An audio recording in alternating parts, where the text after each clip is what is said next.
پیارے بچوں، ایک دفعہ کی بات ہے۔ ایک پرستان میں بہت سی پریاں رہتی تھیں۔ پرستان خوابوں سے بھی زیادہ حسین تھا۔ ہر چیز جادوئی چمک دمک رکھتی تھی جو عام دنیا میں نظر نہیں آتی۔ پرستان میں ایک خوبصورت باغ تھا جہاں سارا دن پریاں اڑتی پھرتی، کبھی ایک پھول پر اور کبھی دوسرے پر۔ یوں لگتا تھا جیسے رنگ برنگی تتلیاں باغ میں اڑ رہی ہوں۔ یہ اس وقت کی بات ہے جب پریوں پر کوئی ذمہ داری نہیں تھی۔ ہر پری اپنی زندگی میں آزاد تھی۔ اس کی زندگی کا کوئی مقصد نہیں تھا۔ ہر پری کوئی نہ کوئی جادو جانتی تھی، مگر اسے کب، کہاں اور کیسے استعمال کرنا ہے یہ وہ نہیں جانتی تھی۔ اسی لیے سارا دن کھلی فضا میں ادھر ادھر اڑتی اور رات کو سو جاتی۔ ایک دن پرستان میں اعلان ہوا کہ کل صبح سب پریوں نے بڑے محل میں جمع ہونا ہے۔ وہاں پریوں کے راجا سب پریوں کو ان کی جادوئی طاقتوں کے مطابق کام سونپیں گے تاکہ وہ اپنی طلسماتی طاقت کو استعمال میں لا سکیں۔ مونا پری نے بھی یہ اعلان سنا۔ وہ بہت خوش تھی کہ کل صبح انہیں اپنے جینے کا مقصد مل جائے گا۔ وہ بہت بے چینی سے صبح ہونے کا انتظار کر رہی تھی۔ مونا پری باقی پریوں سے بہت زیادہ حسین تھی۔ سب اسے پھول جڑی کہتے تھے۔ اس کے آتے ہی لگتا تھا کہ پرستان میں بہار آ گئی ہو۔ مونا پری رات دیر تک جاگتی رہی۔ خوشی سے اسے نیند نہیں آ رہی تھی۔ صبح جب آنکھ کھلی تو اسے لگا کہ اسے دیر ہو گئی ہے۔ وہ جلدی سے بستر سے نکل کر بڑے محل کی طرف چلی گئی۔ ابھی محل سے دور تھی کہ اسے دور فضاؤں میں کسی پرندے کے رونے کی آواز سنائی دی۔ وہ پرندہ رو رو کر فریاد کر رہا تھا، خدا کے لیے میرے بچے کو بچاؤ، وہ گھونسلے سے گر گیا ہے، اسے اڑنا نہیں آتا، میرا بچہ مر جائے گا۔ مونا پری نے جب یہ آواز سنی تو خود پر قابو نہ رکھ سکی اور آواز کی طرف لپکی۔ اس نے دیکھا کہ ایک چڑیا کا بچہ گر رہا ہے جو تیزی سے زمین کی طرف جا رہا ہے۔ پری نے فوراً آگے بڑھ کر اسے اپنے ہاتھوں میں لے لیا اور اس کی ماں کے پاس گھونسلے میں رکھ دیا۔ مونا پری نے چڑیا سے پوچھا، تم نے خود کیوں اپنے بچے کو نہیں بچایا؟ تمہارے بھی تو پر ہیں۔ تو چڑیا رونے لگ گئی اور کہنے لگی، میں بہت بیمار ہوں، میں اڑ نہیں سکتی۔ مونا پری کو اس پر رحم آیا اور وہ اس کو پرستان کے حکیم کے پاس لے گئی۔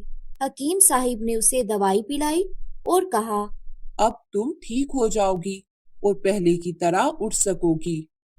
اس کے بعد مونا پری اسے واپس گھونسلے میں چھوڑ آئی۔ چڑیا نے اس کا بہت شکریہ ادا کیا اور پری کو بہت سی دعائیں دی۔ پری نے چڑیا سے کہا، اپنا خیال رکھنا، اور جلدی سے محل کی طرف اڑنے لگی۔ لیکن جب وہ محل پہنچی تو بہت دیر ہو چکی تھی۔ وہاں پر سب پریوں کو ان کے کام سونپ دیے گئے تھے۔ سب پریاں اور پریزاد بہت خوش تھے۔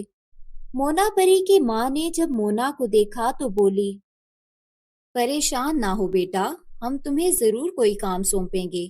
فی الحال تم آزاد ہو، ابھی تمہارے لیے کوئی کام نہیں۔ مونا پری کے پاس جو طاقت تھی وہ یہ تھی کہ وہ کسی بھی چیز کو جادو سے دوسری شکل میں تبدیل کر سکتی تھی۔ وہ یوں ہی بے مقصد آسمان میں اڑتی پھر رہی تھی کہ اسے ایک گھر سے بچے کی چیخ سنائی دی۔ مونا پری اس کی کھڑکی کی طرف گئی۔ وہ ایک راجا کا محل تھا۔ اس کا بیٹا زور زور سے رو رہا تھا اور اپنی ماں سے کہہ رہا تھا،